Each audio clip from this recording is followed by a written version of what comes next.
बेआईन crusher उपरे खनि और प्रदूषण विभाग पक्षरु चढ़ाऊ मालकानगिरी जिला तुलसी घाटी रे आंध्र ठिकादार रास्ता कार्य नैथिबा बेले पहाड़ काटी रास्ता निर्माण करुछि। रास्तारे पड़िथिबा विराट पत्थर गुड़िक भांगी सेगुड़िकु लुट करबाकु जंगल मध्यरे बेआईन क्रसर स्थापन नहीं अभियोग होइछि। एने आज खनि और प्रदूषण विभाग पक्षरु चढ़ाऊ करी कार्य बंद करा जाइछि। एने अधिक सूचना दैछन्ति आम प्रतिनिधि जितेन्द्र बेउरा।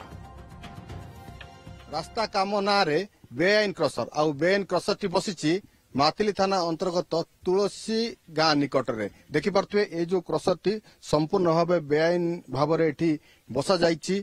क्रसर पर ना कौन आवेदन करा जाइछि ना कौन अनुमति मिली किंतु क्रसर टी बर्तमान फुल एस्टाब्लिशमेंट हो जाइछि। देखिए ट्रायल रन मध्य क्रसर सरी जाइछि। विभिन्न स्थान रे आपण देखते 40 mm डस्ट मध्य पड़ी अर्थात पहाड़ उपरे आंध्र ठिकादार एठी बेआईन क्रसर बसाई पहाड़ पत्थर गुड़ी को रास्ता आसिया समय देखुलु फटा जाइए अर्थात पहाड़ इलिगाली पत्थर फटा जाई एठी क्रसर बसा जीवो एवं आंध्र ठिकादार मालेमाल हबो। यही अभियोग शुणिया परे प्रदूषण विभाग एवं खनि विभाग पक्षरु क्रसर को चढ़ाऊ करा जाइछि। आज प्रदूषण विभाग टीम एवं खनि विभाग टीम आसी चढ़ाऊ करथिले। समस्त नथिपत्र से पचारि से कौन सठिक उत्तर दे पारि नथिले कारण तांका पाखरे कौन कागज जेहेतु नाही तेणु से कौन उत्तर दे पारि नथिले।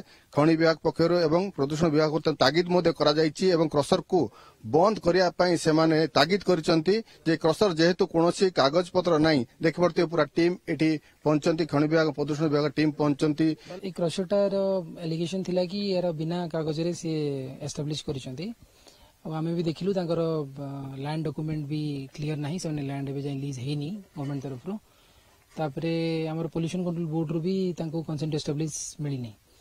ता माने ए जो क्रसरटा बसिछि सेटा टोटली इलीगल एवं तार से जहाँ जनइले आमको कि जे से अप्लाई करछंती रेवेन्यू डिपार्टमेंट को तांकर लीज पाइ बोली कि बट सेटा एग्जीक्यूट एबे जाय हेनी। तो प्रोसेस या हला कि सेटा एग्जीक्यूट हला परे जे कि से क्रसरटा को सब लाइसेंस नै कि एस्टाब्लिश करिया था बट से विदाउट लाइसेंस सिटी माने एस्टाब्लिश करिसंती। तांकर अवश्य से कहबा हिसाब रे आमे भी देखिलु कि जे से फुल फ्लेज ऑपरेशन करिनांती जस्ट ट्रायल रन अल्प किछि करिसंती पत्थर आनी कि तो सेतिले बोली आमे आगामी दिन रे याकू शोको जोडे करिवु।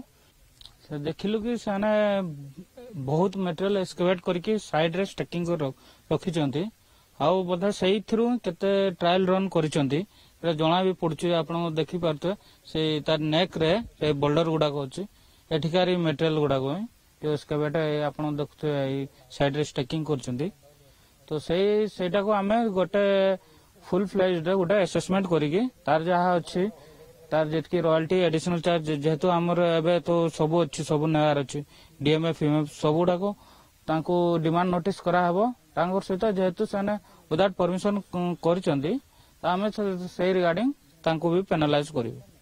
30/5 रे मु विजिट करथिला बेले ऑलरेडी इंस्टॉलेशन सरी गलानी। परवर्ती समय रे आ पूर्वरु मध्य मु जानिथिली जे ए जो 100 हजार हजार गछ सब विराट गाय गछ काटिचंती से ऊपर मु फॉरेस्ट डिपार्टमेंट को लिखि देथिली जे फॉरेस्ट क्लियरेंस सर्टिफिकेट निया जायनी। आरडी डिपार्टमेंट को लिखिली रेवेन्यू डिपार्टमेंट को लिखिली आउ समस्त तापर मु आज धन्यवाद देबी district mining officer and regional officer pollution control board को मु जो पिटिशन देइथिली इलीगल क्रसर इंस्टॉलेशन हेची आउ से ऊपर आज वेरिफिकेशन आस्थिले सेटा मु खुशी अछि जे ए माने करछिन इलीगल क्रसर से मध्य देखिचंती जानिचंती। तबे आगामी दिन रे ए विभाग कोन कार्यान्वयन नउची ए क्रसर ऊपर एवं ठिकादार ऊपर ता देखिबा को बाकी रहला। मालकानगिरी कैमरा पर्सन विक्रम पाणी जितेन्द्र बेउरा ओटीवी।